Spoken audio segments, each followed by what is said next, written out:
គ្រូពេជ្រសុផាន់ថាពេជ្រអាទិទេពទើបចូលប្រឡងគុណខ្មែរសោះធ្វើរឿងបែបនេះទើបអាចសល់លុយសង់ផ្ទះរាប់ម៉ឺនដុល្លារ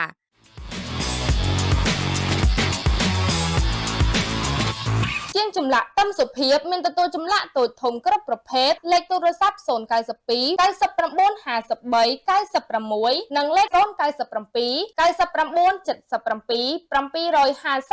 77 757កីឡាករអ្នកលេងកណ្ដាប់ដៃពេជ្រអាទិទេពជាអ្នកប្រដាល់ម្នាក់កំពុងឡើងគត់ខ្លាំងហើយវាយកម្រចាញ់ណាស់ទាំងប្រកួតមិត្តភាពនិងប្រកួតមិត្តអន្តរជាតិព្រោះរូបគេមានកាយសម្បទាល្អកម្លាំងស៊ូខ្លាំងស្ដាប់ដំបូន្មានគ្រូខិតខំប្រឹងប្រែងហ្វឹកហាត់ដោយបានឃើញស្រាប់ហើយនៅប៉ុន្មានប្រកួតចុងក្រោយរបស់ពេជ្រអាទិទេពគឺសមត្ថភាពឡើងខ្លាំងរហូតឈ្នះដៃគូដោយផ្ដួលឲ្យសន្លប់ជាប់ៗគ្នាផងនិងវាយឲ្យដៃគូតាក់ស្ទើរបោះបង់ការប្រកួតសឹងតែរាល់ពេលខ្សែក្រវ៉ាត់ពានរង្វាន់ប្រាក់រង្វាន់តូចធំមួយរយៈពេលនេះកូនសិស្សគ្រូឆ្នើមរូបនេះប្រមូលសឹងតែគ្រប់កម្មវិធីប្រកួតទៅហើយពេលឡើងប្រកួតម្ដងបើទោះបីមិនទាន់ស្គាល់ប្រវត្តិដៃគូប្រកួតចាស់ក៏ដោយតែសម្រាប់កីឡាករជើងខ្លាំងកម្ពុជាម្នាក់នេះមិនដែលធ្វើឲ្យអ្នកគាំទ្រខកបំណងម្ដងណាទេដោយសារគេមានក្បាច់ប្រយុទ្ធល្អនិងមានភាពរហ័សរហួនធ្វើឲ្យគូប្រកួតពិបាកយកឈ្នះបំផុតទន្ទឹមនឹងទទួលបានភាពជោគជ័យទាំងនេះកីឡាករពេជ្រអាទិទេពទើបសាងសង់រួចអស់តម្លៃប្រហែលខ្ទង់4ទៅ5ម៉ឺនដុល្លារហើយក្នុងពិធីឡើងគេហដ្ឋានថ្មីរបស់ពេជ្រអាទិទេពនេះលោកពេជ្រសុផាន់បានថ្លែងថានេះហើយជាសមិទ្ធផលស្ដាប់ដំបូន្មានគ្រូខំប្រឹងប្រែងពិតប្រាកដគឺទទួលបានផលពិតដូចបានឃើញនេះហើយ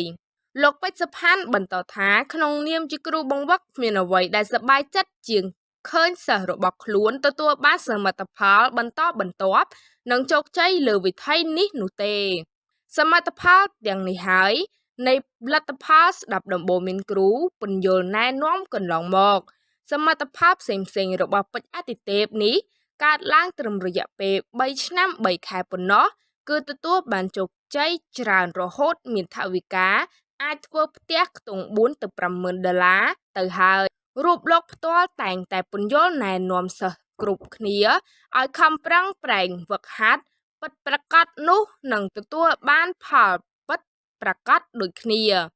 បញ្ជាក់ដែរថាកីឡាករពេជ្រអាទិទេពកាលពីថ្ងៃទី18ខែមេសាឆ្នាំ